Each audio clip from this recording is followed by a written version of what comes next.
We live in a time where masculinity is shamed and men don't know what it means to be a man. As a pastor and counselor, I've spent the better part of my life equipping and training others. My goal with this show is to translate my hard-earned experience into tools and tactics to help you become stronger as a man. This is the BraveCo podcast. I'm your host, Jason Vellet.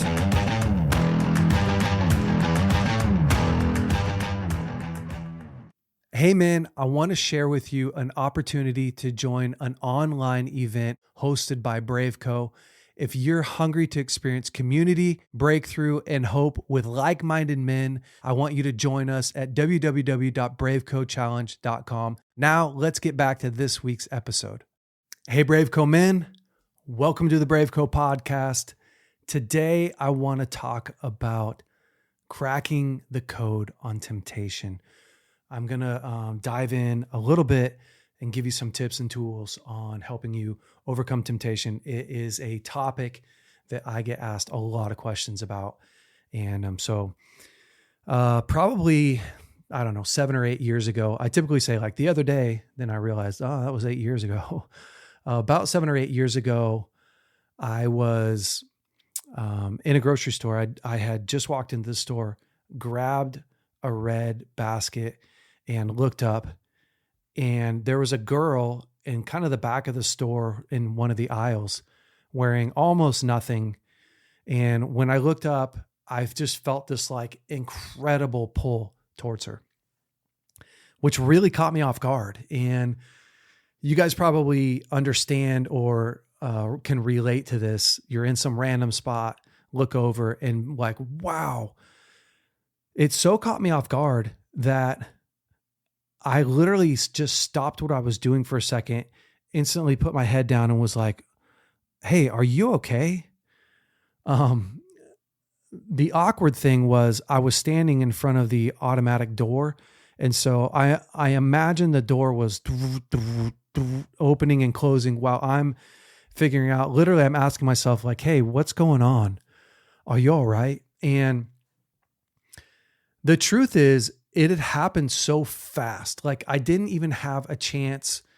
Like it wasn't like I watched her for a long time and was lusting or even in that mode. Honestly, I just felt so drawn and so pulled. And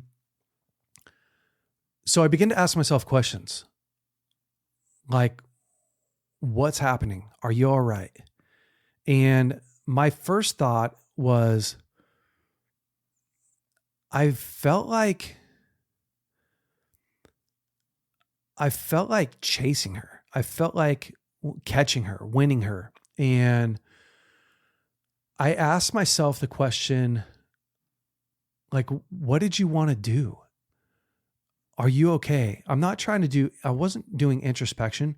I was just being really self-aware, realizing that something just happened inside of me that's outside of my normal. If I don't pay attention to this, I'm going to be in trouble. That's literally what was going on. And here's what I realized in it's just a split second. What I realized was it's Thursday.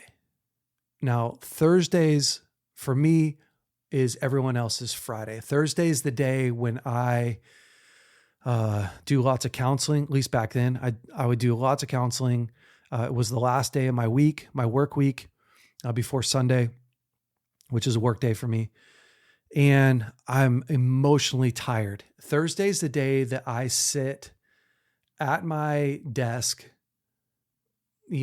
listening to people's stories, offering them help, empathizing with them.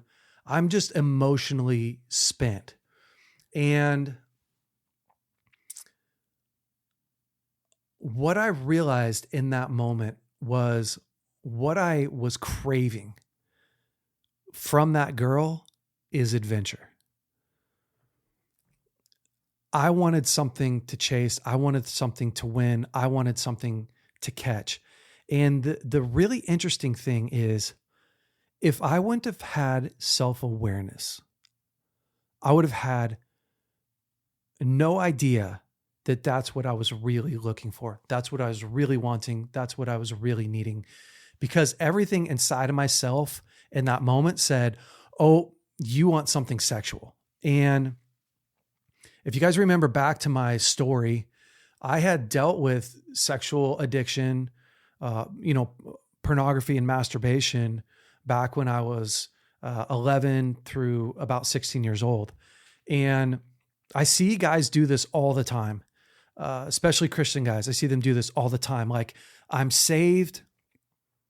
I've repented for all of my sins.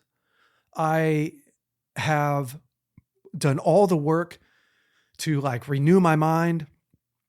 And yet now I have this temptation. Now I'm like tempted, and I thought I had changed. Like, I thought I had worked through the sexual temptation. I thought I had worked through like all the stuff from my past. And yet here I am feeling overwhelmed by, this girl or this movie scene, and they fall back into shame. But the truth is that if you don't accurately identify, if you don't accurately assess what's really going on, see, whatever we misdiagnose, we mistreat. Whatever we misdiagnose, we mistreat. So let's assume that I was not self-aware. I would walk into that store, see that girl, be like, oh my gosh, I felt this incredible pull. And then what most guys do is they go back to what I just said a minute ago. They go, oh man, I thought that I had already worked through all this stuff. Here I am feeling all these emotions for somebody. Or you just got married and you see another woman and you go, oh my gosh, I feel such a draw towards her. Well, if you don't rightly diagnose that, you are going to mistreat. You are not actually going to correctly treat the real need that you have. The real need that you have. And all temptation is a need wanting to be met. When you feel tempted, for starters, you have to remember you're not the temptations that you feel, because even Jesus was tempted. If you want to get biblical, Jesus was tempted. He was tempted to do all the things that you've ever been tempted to do. Jesus faced that same temptation. So we are not the temptations that we have. We are the values that we embrace, the things that those values that we grab onto, that we embrace. That is what we become. And why this is so critically important is not so that you just go, oh, even Jesus was tempted. I don't need to do anything about my temptation. I just need to not do the thing I'm tempted to do. That's like one level. That's like baseline level. The better thing to do is to recognize when you're tempted. It's a sign. The question is, what need do I have? What is the real need behind that? Because the trick to really cracking the code on your temptation is meeting your needs in a healthy way. That's the trick. What was the need that I had with that day? Well, I was emotionally, mentally, physically drained. I was so drained, especially emotionally, mentally drained. Counseling all day long. It's the end of my work week, had a long week. What is my body wanting? I want a break. I want a release. I want to come down.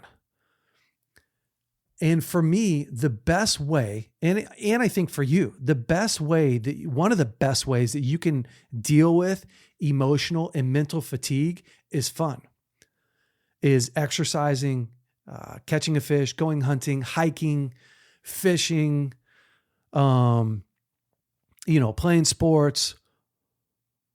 It's those kinds of things.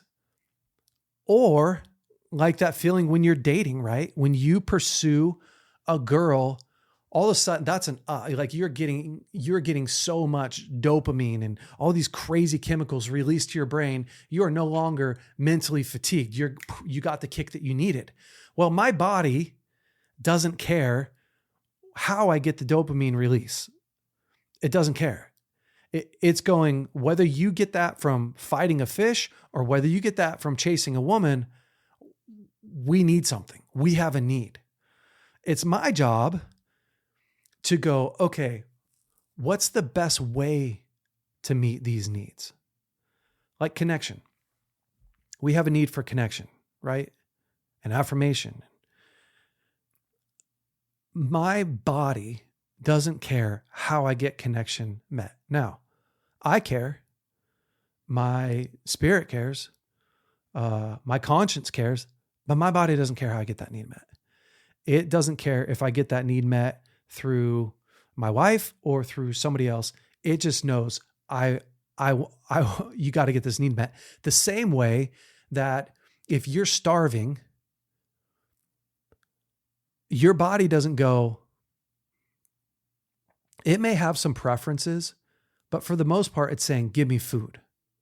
Just give me food. Now, if you're smart, you'll go, what kind of food makes these hunger pains go away that I can also be proud of, that's also going to help me in the long run? And therefore, if you're smart, you don't feel hunger pains and go, oh, just grab the closest thing. Just go eat a whole bunch of cereal late at night, which I do sometimes. Go eat some Twinkies. When you start doing that, right, you begin to perpetuate the cycle of unhealth in your life. And if every time you feel a hunger pain, you go and you eat a bunch of trash, you're not really actually solving the problem. You're going to create a whole nother problem. And I think because a lot of guys were never taught this simple tool of really understanding your needs. What do you need in order to be a healthy human being? And then how do you identify when they happen? And then how do you go get those needs met? Because you've never really understood that, we live in a lot of guilt and a lot of shame, and we try to hide what we're really feeling and deny that we're really having these thoughts and these feelings. And therefore, we're starving ourselves from real connection. Could you imagine if I would have seen that girl, going back to my story, and been like, oh my gosh, I want her. I want to chase her. And then be like, oh no. And then just ignored it. Just like, I'm not going to say anything. Well, I have a real need. I have a genuine, real need. So if I don't get that need taken care of, over time, that draw begins to get bigger and bigger and bigger and bigger, to the point where I'm like literally starving to death, emotionally, mentally, physically, spiritually, and I will do anything. Now I don't care where I get the food. I'm starving to death. Like as if you were in the desert, hadn't had any water, and you are dehydrated. At some point you go, I'll drink whatever comes. I'll drink from a swamp. I don't care. I'm dying. That's what we do. Guys, this is how affairs start. This is how emotional affairs happen. This is how sexual affairs happen. As part of my job, I've been in counseling since 2004. Officially, I've been counseling people from 2004 on. A long, long, long time. I have never worked with a couple who was having an affair, guy or girl, and had the guy go, who had an affair, had the guy go, man, I was just so horny. I was just so horny, I had to go cheat on my wife. That doesn't actually happen. Now, maybe you were feeling really horny, but you go months, weeks, years without really understanding how to meet your real needs, which having sex, by the way, isn't actually a real need. It's not. If it was a real need, here, let me help you with this. If it was a real need, people, every single person before they're married would be in tons of trouble because you're not having sex before you get married. At least my belief is that God designed sex for marriage. Now, healthy sex is definitely a part of a healthy marriage and the result of a healthy marriage. And sex is vital to the health of a marriage. Okay. I don't want to split a bunch of hairs here, but I figured I would just clarify that for all you keyboard heroes out there that were going to leave me a message. And yeah, anyways, moving on. When we don't correctly identify what need we have and how to meet that need, we end up starving ourselves. Or when you misdiagnose the need, okay, I see that woman, I want to chase her. I go, oh my gosh, I thought I already dealt with this. Then I get a bunch of shame, right? Here comes the shame and here comes the guilt. Now I have to think to myself, am I going to go tell my wife? Tell her what? Tell her that I want it, that I have this problem again. Here it comes. I thought I dealt with it when I was 14 and 15 and 16, but I was just in the grocery store and I got overwhelmed by all this incredible temptation. And now what am I? I'm even more tired emotionally and mentally.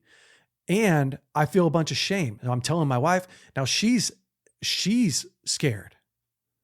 She's like, oh, and I'm really stuck in this cycle. I'm really stuck in this like, oh crap, the thing that I actually really needed, guys, I really needed to go fishing. I really needed to go on a run. I really needed to go pursue my wife and go out on a date. Anything that helps me, right? Release some dopamine, get out of thinking a whole bunch, out of exerting emotional energy. The thing that I really need, I'm doing the opposite.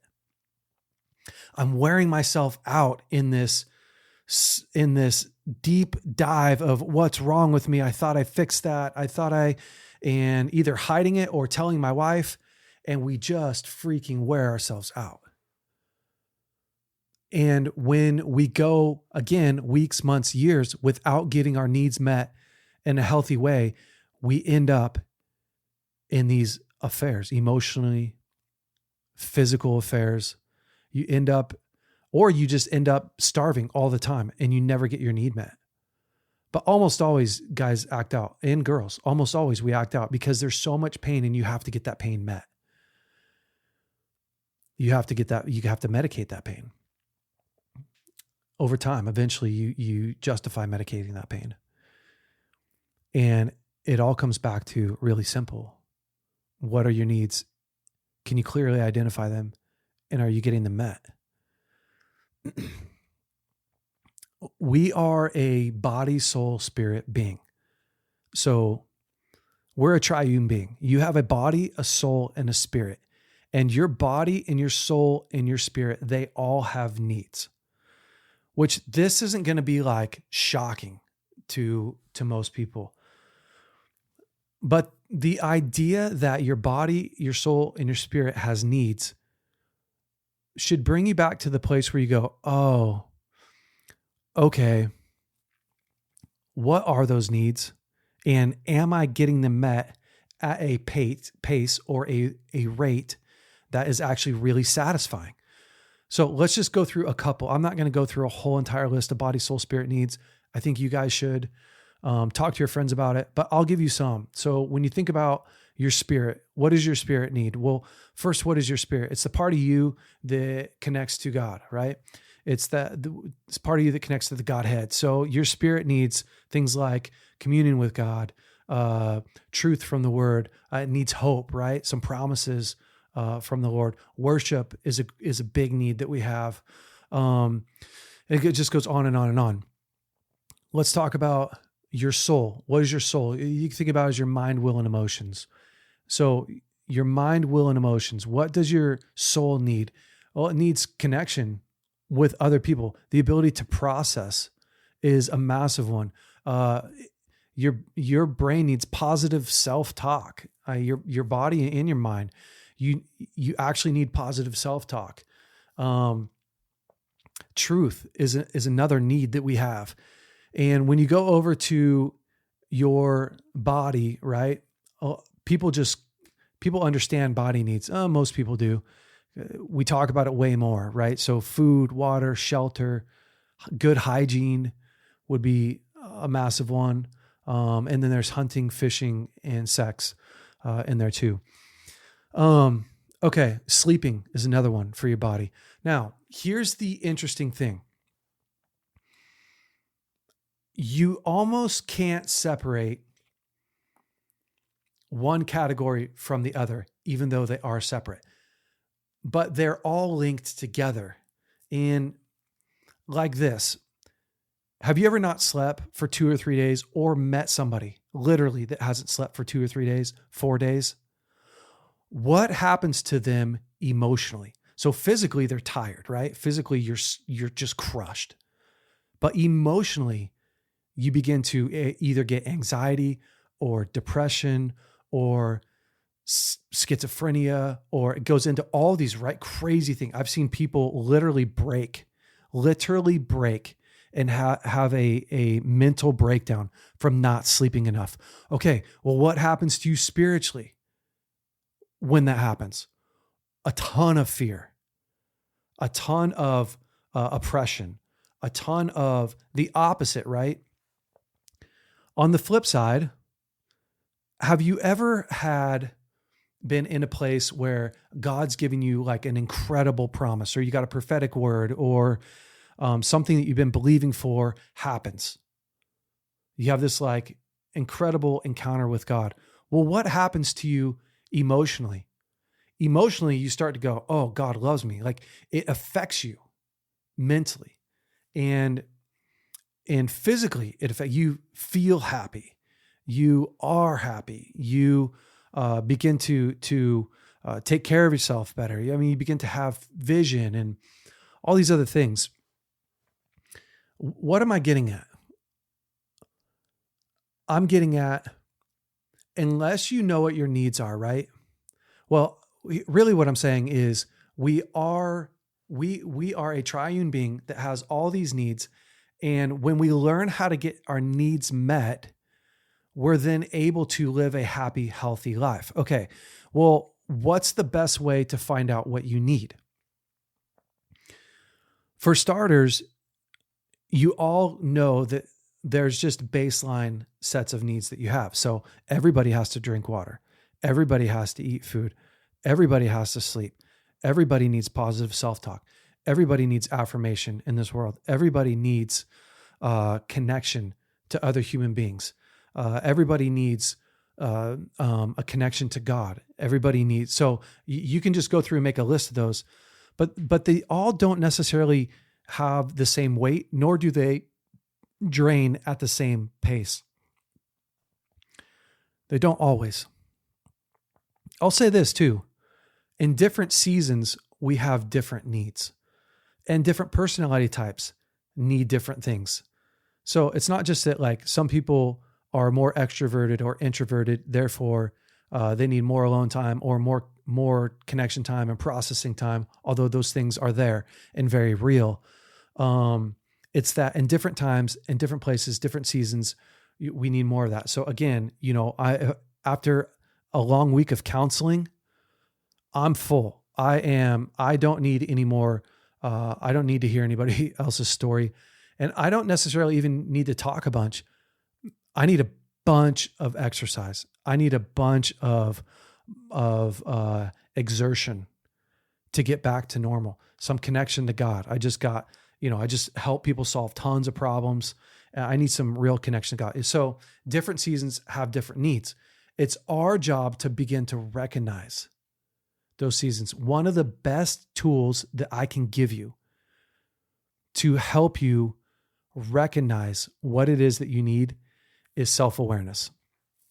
Now, self-awareness is not introspection. Introspection, you're going, what's wrong with me? Why am I this way in a negative sense? Self-awareness is what's going on with me. It's like, what's the weather? I'm checking my internal, my body, soul, spirit weather. What's happening? What do I need to prepare for? What's coming down the road? You are keeping tabs on hour by hour weather. And when there's a big shift, you go, oh, something changed. Do you know about it? See, because self-awareness helps you to catch those small sparks that, if you leave them alone, cause a massive fire, or your red flags, however you have learned this language. And so one of the best ways to learn self-awareness, because self-awareness is something that you want to get to the place where it's kind of like jujitsu or karate, or it becomes instinctual. Somebody does something and you react out of instinct, instead of having to think through, like, a guy's punching me in the face right now. What's the next proper steps to do? No, you just already know what to do. That's how we want to be able to live our life. But we don't start like that. We have to train like that. So when I was learning self-awareness, for starters, I have a list of my needs, right, that I've written out, at least the ones that I know, a really good idea of the season that I'm in. I'm a dad. I'm married. I've got 5 kids. Well, 4 kids, one on the way, any day now. I have my work over here. I'm building BraveCo. I'm also overseeing our counseling department. So I have a real idea of my season. Okay, where am I spending a lot of my energy? What are the pain points in my life? What are the friends in my life? And now I'm going, so that's all a part of the awareness, right? What's happening in my life? What season am I in? Now, hour by hour, where am I? So I would set a reminder on my phone, which, guys, reminders, I'll probably talk about it a ton on here. Unless you are using your calendar and you're using something like your phone to update you on what's happening in your day, what your goals are, what your tasks are for the day. If you're not using a calendar and your reminders, you're working way too hard. And not only that, but you want to accomplish what you really want to accomplish. So my phone, I would set reminders in the morning. It would say, good morning, how's it going? So when I first wake up, you can even write this on your mirror. Good morning, how's it going? You get up, and that reminds you to go like, hey, do you have any fears? Do you have any major needs? How did you sleep last night? How's your self-talk this morning? Did you have a bad dream that you need to process with God really quick? How are you doing emotionally, mentally, physically, spiritually? And you're just checking in. At lunchtime, that alarm goes off and it says, how's it going? How's it going? And that's like, hey, did somebody cross your boundaries or shame you? Or do you need to have a conversation you've been avoiding? That's a good checkup to go like, oh yeah, no, I felt tempted this morning. I felt a bunch of shame and I've just avoided it. Great. Let's not avoid it. Let's not leave that spark to become a big giant forest fire. Let's actually jump on that and take care of it right now. At bedtime or nighttime, it should say, how did it go? Did you leave anything that you need to go and actually address? Now, here's what happens, guys. When you begin to be aware of what's happening in your life and you begin to nurture the different pain points, the different growth areas, the different seasons that you're in, you begin to put the right things in the right place. All of a sudden, the massive temptations to eat the wrong thing, to chase the wrong girl, to whatever, go, if there's a girl watching this, to go have a guy validate you in a way that's not actually healthy, those get less and less and less and less. It's kind of like, how likely are you to go binge on Twinkies after you finish Thanksgiving dinner? Not very likely, because you're so freaking stuffed. After you eat Thanksgiving dinner, it's not hard to make a good quality choice on what should I put in my body next. But if you don't eat and you open your cupboards and you're like, oh, all I see is Twinkies and cereal. What's the chances that you're going to be like, I should probably make a full chicken dinner right now? If you're starving, that's when we end up eating junk we don't want to. That's when we end up, chasing things we don't want to, is when we're starving. So by learning self-awareness, you're able to begin to keep a really good handle on what's happening in my life. What are the adjustments that I need to make? And it's the same thing that guys do in the NFL or the NBA. As the game's progressing, guys are paying attention, not just to the score, but how is this game feeling? How's the momentum? You'll see a coach call a timeout if the other team has a ton of momentum. In basketball, you'll go, whoa, whoa, whoa. Let's stop the momentum. Let's regroup. Let's talk about what's happening. Let's be aware. Are you aware that this guy's beating you down low? Are you aware that that you're getting blocked on a pick? Are you aware that, you got to make some adjustments? Could you imagine NBA guys where only one team has timeouts, nobody else has timeouts? It'll be a completely lopsided game. So, learning how to become self-aware is massive. I can't even express how massive that is in your life. Again, introspection says, what's wrong with me? It's you typically coming from a place of fear or insecurity. Self-awareness is coming from a real place of ownership and stewardship. How's my garden? How is the garden going? I love the story of David and Bathsheba in 2 Samuel. This story to me is a story that probably almost everybody knows, and I'll paraphrase it. I'll move very quickly through it, but it is a perfect picture of temptation, getting your needs met, and self-awareness. You have David, who it starts out in a time when kings go to war. David is at home. Now, do you guys know anybody that's a warrior king that loves to kill bad dudes more than David? No, negative. David is a warrior king. David is he's an absolute slayer. And it's springtime when he's supposed to be out at war. And all of his guys have left and he's sitting at home chilling. The story progresses and you guys know where I'm going. David looks down and David sees Bathsheba in a bath, which is a very interesting name for a woman who's in a bath. Maybe she liked baths or something. I don't know. I'll leave all the dad jokes out, but there she is. She's in the bath. David calls for her, sleeps with her, gets her pregnant. I'm paraphrasing super quick. We'll go back and pull it apart. Gets her pregnant, realizes, she's pregnant. Her husband's going to find out. He's at war. I don't want to feel the shame of her husband coming home from war, her having a baby, and knowing that I messed up. So David calls for her husband, Uriah, to come back and sleep with his wife. David's trying to get Uriah to sleep with his wife so that Uriah will think that that's his child and hide his sin ultimately. And Uriah won't do it, won't sleep with his wife. Even when he's drunk, Uriah won't sleep with his wife. So David sends Uriah back to the battlefield with a note in his hand that says, put Uriah where the battle is the fiercest and let the enemy kill him, basically. Eventually, a prophet comes to David, Nathan the prophet, who's David's cousin, and tells David, bro, he tells him a parable. What would you do for a guy who takes the sheep of a dude who only has one sheep?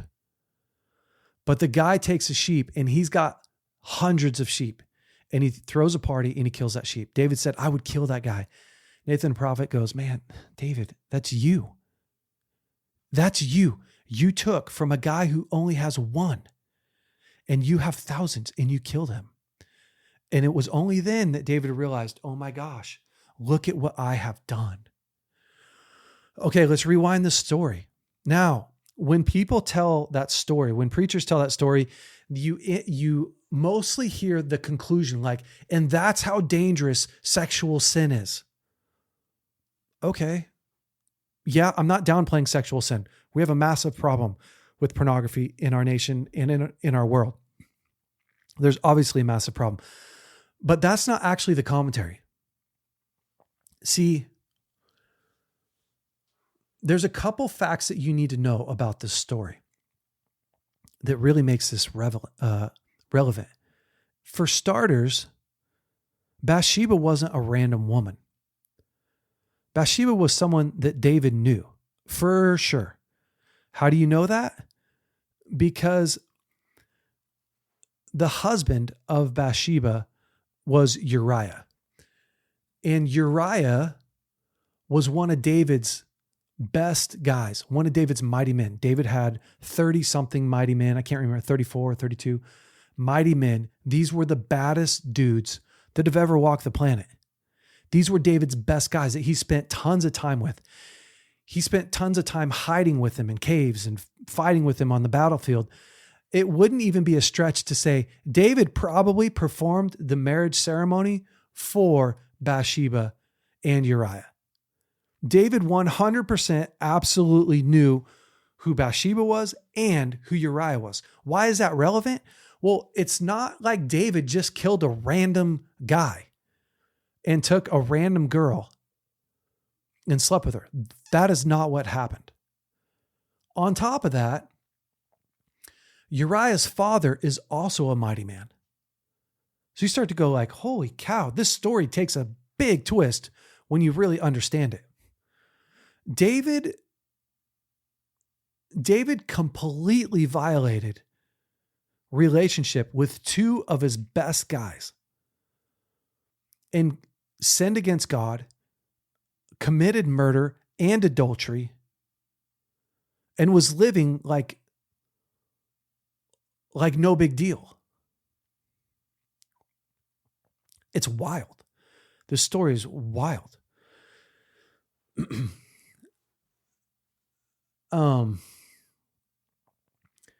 When I look at that story, you start to recognize already, before David ever did anything, something was wrong because he's not at war.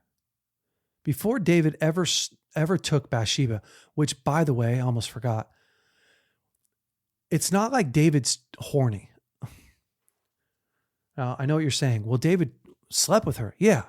Do you know that David had hundreds of wives and concubines? Hundreds.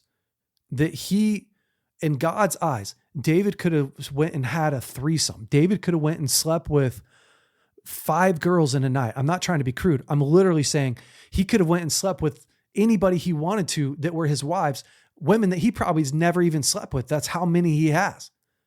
And it would have been fine. This, guys, was not about the sex. Although I understand they had sex. This was not about the sex. You go, well, then what the heck? Why would he do that? Yeah, exactly. It gets weird. It gets complicated. Why, when a guy, it's like a multimillionaire stealing $1,000 from a guy who's only got $1,000. Well, why the heck would he do that? Oh, because it's not about the money. It's not about the money.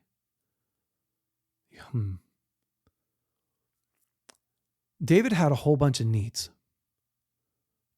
A whole bunch of needs. A whole bunch of pain points in his life. His men are out at war. It's not even like he didn't have accountability there, although that's probably part of it. David never stopped to go, hey, my guys are gone. I'm back here. What's wrong with me? God, what is wrong? Why do I not want to be at war? And that would have been a great conversation for him and God.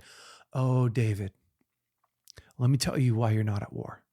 Let me tell you what's going on inside of you. You know, why, if David would have thought about it for a few minutes, he'd have went, oh, this is actually what's going on in my heart, but he didn't.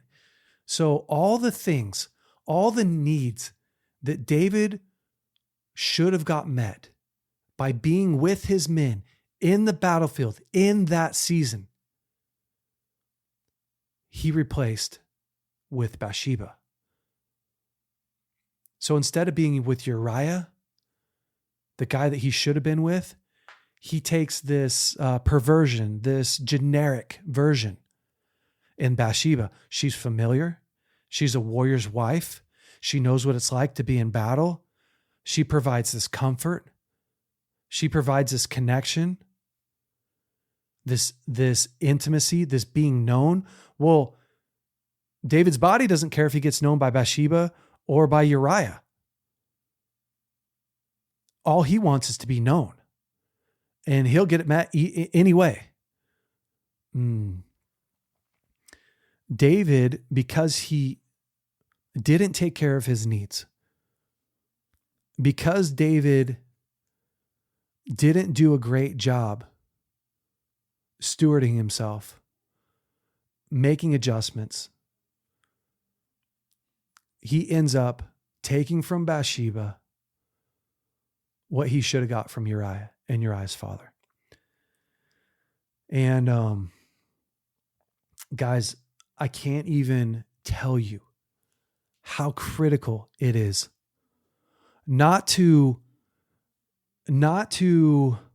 run from temptation, although that's true. The Bible says it. Awesome. Not to avoid temptation, but to go on the offense and go, how am I doing? What am I needing? What are my needs? Set your alarms. Work from a calendar. Make sure that you have connection on a regular basis. Make sure that you're talking to yourself in a positive, healthy way. Your self-talk is healthy. Make sure that you're sleeping well. Make sure that you're eating well. Make sure that you're exercising. Make sure that you're have time with God. Not just that you're ticking that box, but actual time so that you're filling yourself up so that we can be the healthiest men on the planet. And guys, I'm telling you, like, everything changes in your life when you begin to understand. You look at these different scenarios through the lens of, oh, there's a need. Not something's bad with you, not something's wrong with you. Temptation's really normal. Getting your need met in a healthy way is also really normal. So guys, this week, let's focus on getting our needs met in a healthy way. Let's focus on setting the alarms. Let's focus on talking with some guy friends. Hey, what are the needs that you have? You can even comment, in the comment section below here if you're watching it on YouTube and go, hey, here's some needs that I've realized in my life, and talk through the ones that you've neglected. The other way you find needs is what's the pain in your life. The real pain points in your life will also point to needs. If you had a dad that was really harsh, well, you are also looking for a man to encourage you. If you grew up and you didn't feel very confident, well, confidence is one of those encouragements. Confidence is a need that you have. And you'll go fill that with women, or you'll go fill that with guys that can pour into you. You'll get that need met from God, or you'll get that need met from, chasing success. We want to make sure that you're taking care of it in a healthy way. So guys, that's our podcast for this week. Hopefully that helps you crack the code on temptation. I'll see you next week. Here's the thing. If you like the content that we're kicking out, make sure that you like and subscribe to the podcast, leave a comment. Also, if you guys would, one of the best things that you can do is to leave a review, leave a 5-star review for us on these podcasts. It really helps us to spread the message and get the word out. Share it with a friend as well. Guys, thank you so much. Have an incredible week. We're out of here.